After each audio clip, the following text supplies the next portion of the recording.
I want to keep the conversation going now with the independent Senator Jacqui Lambie, who joins us live now. We've got a chopper just going overhead, but that's okay. Hope you can still hear me, Jacqui. So we've spoken so many times about small business, the backbone of this country, and they're doing it tough everywhere. But I was particularly struck this morning by a couple of local businesses here on Bribie Island, whereas a local cafe owner, he says, look, the true cost of a coffee should be $10.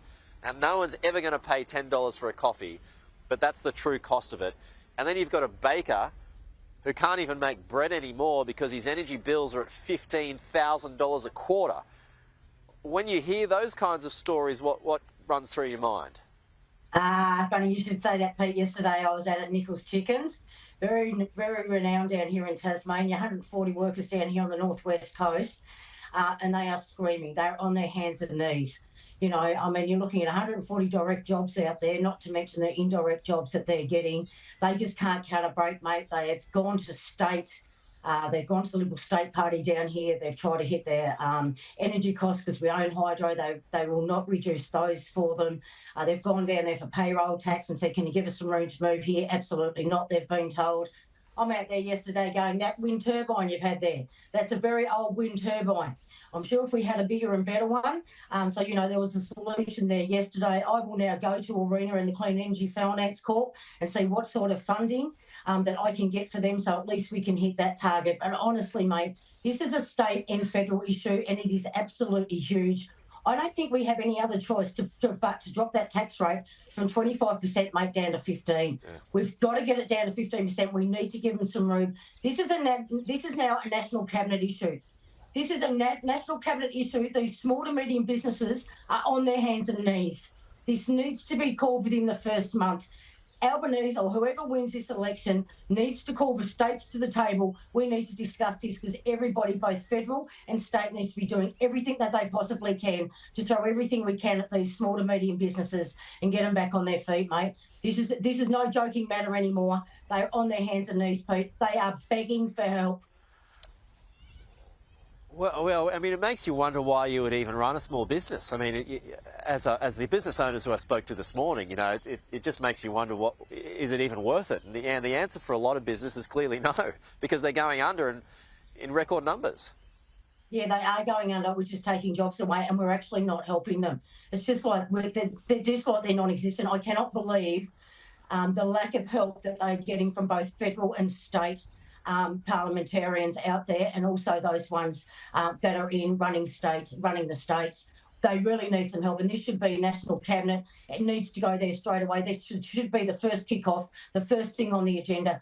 Call them in within the first month because we've got a serious problem out there with our small to medium businesses, and they need help. The other thing is still no definition. A promise that was made to us, there's still no definition on what is a small to medium business. And until we get that down, Pat, for God's sake, that's not a lot to ask. It's a pretty simple ask. What does a small to medium business look like? How many people, and what can we do to help it? And that's the questions that need to be asked. I've got to bring it back. I mean, to Peter Dutton. I mean, it got a lot of exposure yesterday after the debate on Sunday night, where he didn't know the cost of a dozen eggs, $4.50, which was more than half of what it is at supermarkets. I mean, does that show he's out of touch of this cost of living crisis in your view? Well, that depends on whose eggs. If you're buying them locally, trying to support local, mate, you're paying more for them. So I can assure you, eggs is a bit of a difficult one because we have had that bird flu and whatever else. They have gone up in price and they have reduced. But really, if you don't know that you're struggling to get bread and milk under $10 these days to feed your family, then you're in a lot of trouble. There is no doubt about that. So, look, the cost of living, I think these politicians, you probably go and do your own groceries every now and then, have a really good look, because quite frankly, it is out of control out there and people are struggling. And we're not just talking small to medium business here. We're talking your everyday punter out there who is struggling to put food on their table for their kids. Well, I mean, it just sort of has cut through that, you know, when you have a miss like that, it has cut through. And I feel like a claim by a small business owner today who says, look, the true cost of a coffee at the cafe should be $10. You know, for a cafe to break even. Do you see a future, Jacqui, where you might well have to pay $10 for a latte? I can assure you there is no doubt that we'll have to pay $10 for a latte. once again, I go back to Nichols Chickens, who is in 15 years have put $1.50 extra on their chicken, mate. How the hell is that keeping up with inflation? Because they can't compete against Ingham's out there. Yeah. So to keep these people down here in Tasmania, those 140 jobs, it is at the point of critical timing, and we need to be doing something. You just can't make profit, mate, on $1.50. You can't make profit on $1.50, mate. That's all you put your chickens on up in 15 years. You just can't survive like that. No, unless you pass those costs on to others.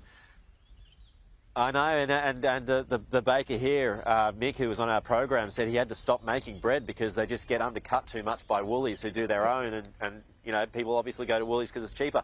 Anyway, just final point here, Jacqui. It might be our last chat before the election. How are you feeling about things this weekend? Oh, you know, we've still, you know, I had a huge amount of work I've still been trying to finish off just in case, you know, they throw me out down here in Tasmania just in case. So I've been working on that. Nothing stops. You've still got to get on with your electoral work, mate. We have some really big cases on the run right now. A lot of finish up that needs to be done in the next 8 weeks to finish some of those big cases up. We've still got the AFL Stadium here that's on the fight. We've still got the salmon that's on the fight.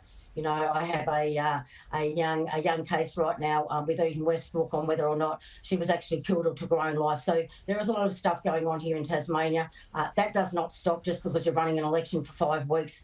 You've still got that job to do in your electoral office, and I'll continue to do that right up until the very end. And hopefully Tasmanians will give me that last 6 years, mate, and I can finish those jobs off.